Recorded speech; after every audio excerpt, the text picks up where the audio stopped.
Imagine the ground battle of Kurukshetra, where two mighty armies are about to face each other in French war. The air is thick with tension. On one side stands the Pandavas, on the other the Kauravas. Both armies are filled with the warriors, family members, and teachers. At the center of it all, there is Arjuna, the great warrior, sitting on his chariot, his bow lowered in despair. Arjuna, the greatest of all warriors, sat on his chariot, staring at the battlefield before him. His heart was heavy and his mind was turmoil. He had always been a brave warrior, a fringe protector of justice. But today, something has changed. On one side, he saw his cousin, his teachers, his beloved friends, all standing ready to fight. On the other side, his own family members, his elders, and even his beloved teacher Bhishma were ready to battle against him. Arjuna's heart aged at the thought of fighting and possibly killing those he loved. His hands trembled as he looked at his bow, unable to pick it up. He turned to his charioteer, Lord Krishna, who was standing calmly by his side, waiting. Tears well up in Arjuna's eyes as he spoke, his voice heavy with sorrow. Krishna, he said, how can I fight against my own family? How can I kill my teachers and my loved ones? This war will bring nothing but distraction and sorrow. I cannot go forward, Krishna. I will not fight. Arjuna dropped his bow and sat down on his chariot, overwhelmed with grief and confusion. Krishna looked at the Arjuna with deep compassion. He saw the inner struggle of dear friend and disciple, and he knew that this moment was crucial, not just for the Arjuna but for the entire world. Krishna calmly responded, Arjuna, you are a warrior. It's your dharma, your duty to fight. You must not turn away from this battle. This war is not just about you, it's about standing up for the rightness and justice. You cannot allow your emotion to cloud your judgment. Arjuna was still confused. But Krishna, how can I kill my own me?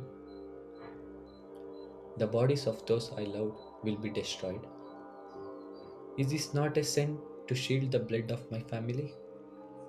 Krishna smiled gently. Arjuna, listen to me carefully. The body you see is just a temporary vessel. The true self, the soul, is eternal. It neither takes birth nor dies. It simply passes from one body to another, like person changing clothes. The soul of your relatives and teacher will live on. Even their physical form are destroyed in this battle.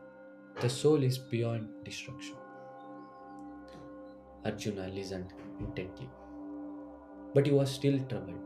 He knew Krishna was speaking the truth, yet something inside him still held him back. Seeing Arjuna's inner turmoil, Krishna knew it was a time to teach him the essence of Karma Yoga, the path of selfless action. Arjuna, Krishna began, you must perform your duty, but without attachment to the result. You are not in control of outcome of your action. What you can control is how you act, with dedication and righteousness. Whether you win or lose, whether you succeed or failure, that is not the point. The point is to act selflessly, without attachment to the fruits of your action. Krishna continued, do not let your action to be driven by personal desires or fear. Perform them as an offering to the divine, as an expression of your love for the truth, for justice. When you act with detachment, free from selfish expectation, you will find peace. Even in the midst of the most difficult situation, Arjuna mind began to clear as Krishna word snagged deep into his heart. But Krishna, Arjuna asked, How can I detach myself from the result of my actions, especially when the stakes are so high? Krishna smiled warmly. It is in the nature of mind to be attached, but with practice, you can learn to act without attachment. Think of yourself as a humble servant, performing your duty without any expectation of reward. When you do so, your action becomes pure and your heart becomes free from the bondage of desire. As Krishna spoke, Arjuna's heart began to transform. Slowly he began to understand he was not fighting for himself, he was fighting for the great purpose, the prevention of dharma, the protection of what is right. This battle was necessary step in restoring rightness to the world. Arjuna took deep breath. His confusion and sorrow starts to lift, replaced by a sense of clarity and resolve. He picked up his bow and stood tall on the chariot. Krishna, Arjuna said. His voice was steady now. I understand now I will fight, not for the personal gain, but as an offering to the divine. I will do my duty without attachment to the result. I am ready. Krishna nodded in approval.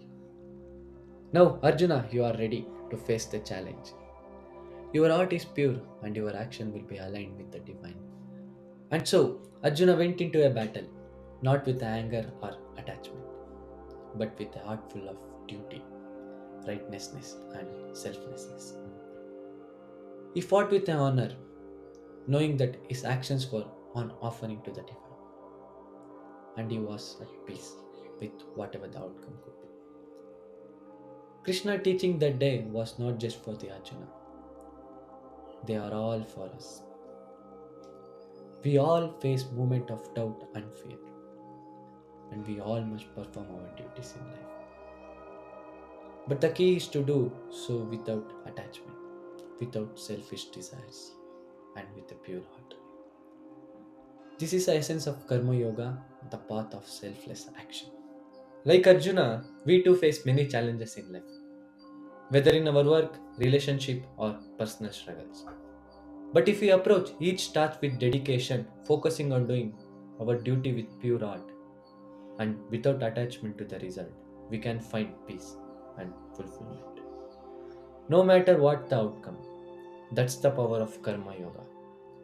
So, the next time you feel overwhelmed or uncertain, remember the lessons from Arjuna's stories. Perform your duty with love and without attachment to the outcome, and you will find your true path in life.